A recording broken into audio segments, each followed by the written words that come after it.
नमस्कार, मैं मिथिलेश राय idealise news का संरक्षक हूं।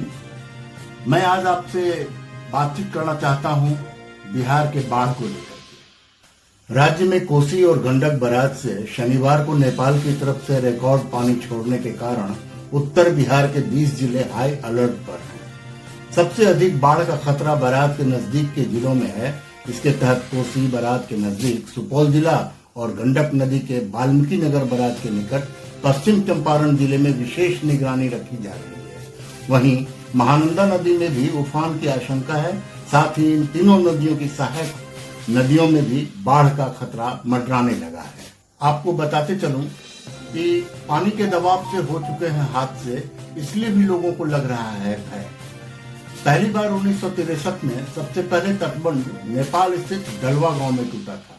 दूसरी बार 1968 में तटबंध दरभंगा जिले के जमालपुर में टूटा था। तीसरी बार बांध सुपौल जिले के भटनिया गांव में टूटा था। चौथी बार 1980 में सहरसा जिले के बहुअरवा गांव में टूटा था। पांचवी बार 1984 में सहरसा जिले के हेमपुर गांव में तटबंध टूटा था। सहरसा जिले के मंडोल गांव में तटबंध टूटा था 1987 में। 1991 में नेपाल के जोगिनिया गांव में तटबंध टूटा था। आठवीं बार 2008 में नेपाल के कुसहा में तटबंध टूटा था। रुपोली के नवगछिया से सटी 8 पंचायत कोसी से प्रभावित है। कल परसों तक बैसा, बैसी और रुपोली में इसका प्रभाव पड़ सकता है। ये पूर्णिया की खबर है। खगड़िया 22 पंचायत में बाढ़ भय बना हुआ है। कोसी को लेकर बेलदौर प्रखंड के लोग डरे हुए हैं। सहरसा में तटबंध के अंदर नवहट्टा की 7, महेशी की 5, सिमरी बख्तियारपुर की 3, सलखुआ की 4 पंचायतें हैं। जिला प्रशासन ने अलर्ट जारी कर दिया है। ऊंचे स्थान पर जाने की अपील की जा रही है। अररिया जिला प्रशासन ने रेड अलर्ट जारी कर दिया है। शनिवार को नूना, बकरा, रतवा, सिंधिया, परमान, बरजान, लोहंटा, तुरपुर में पानी उफान पर है। शनिवार को मदनपुर इलाके में घरों में पानी घुस गया है। सिकटी और कालू चौक, सिकटिया, सौर गांव, सुरसर के आसपास के गांव में पानी घुस चुका है। अपनी लाइफ लाइन पार कर चुका है बैराज। वर्ष 1963 में कोसी बैराज बना था। इसकी लाइफ 50 वर्ष थी। इसके बाद इसकी लाइफ 50 से बढ़ाकर 60 कर दी गई। अब तक इसकी लाइफ 60 वर्ष पार कर चुकी है। कोसी में सिल्टेशन अधिक होता है। सिल्ट इतना हो गया है कि सभी 56 फाटक के सिल्ट भर गया है।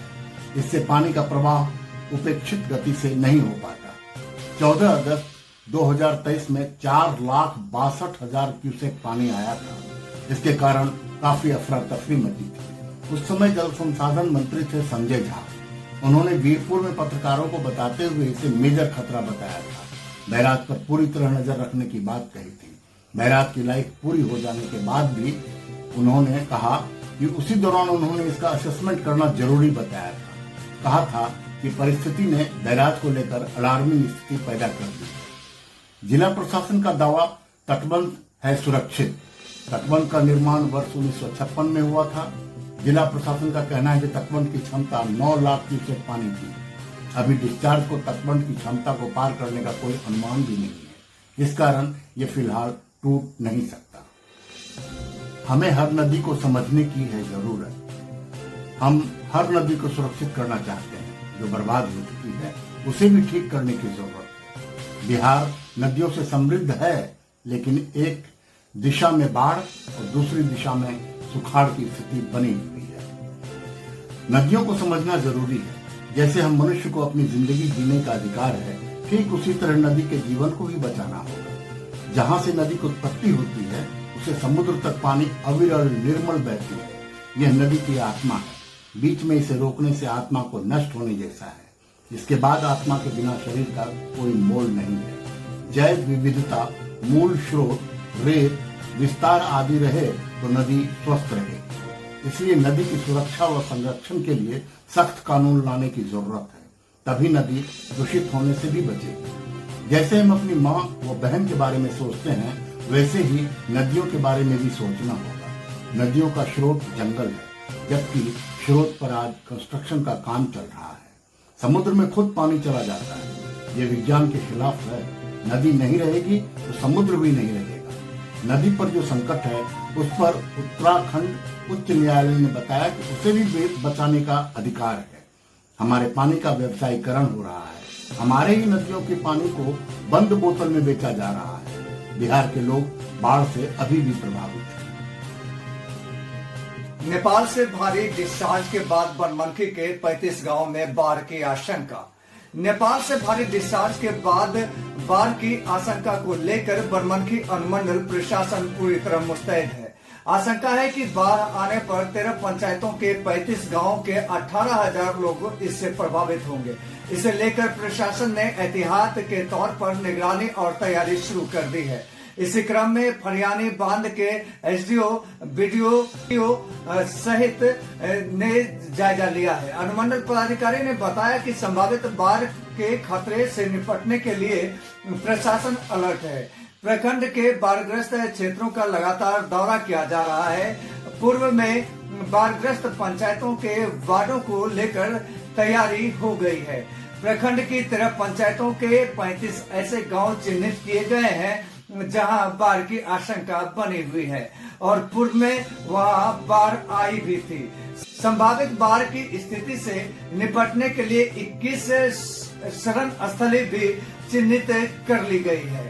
बाढ़ की स्थिति में पीड़ितों के लिए किचन शिविर और राहत शिविर के लिए जगह का भी चयन कर लिया गया है।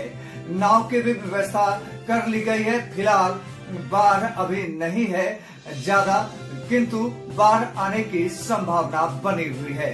कोसी नदी खतरे के निशान से नीचे बह रही है।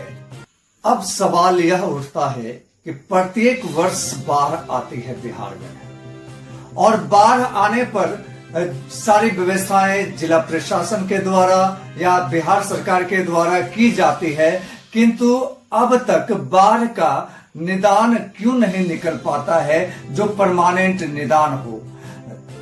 आखिर कब तक यह बाढ़ अपनी तबाही का मंजर मचाता रहेगा और लोग बर्बाद होते रहेंगे।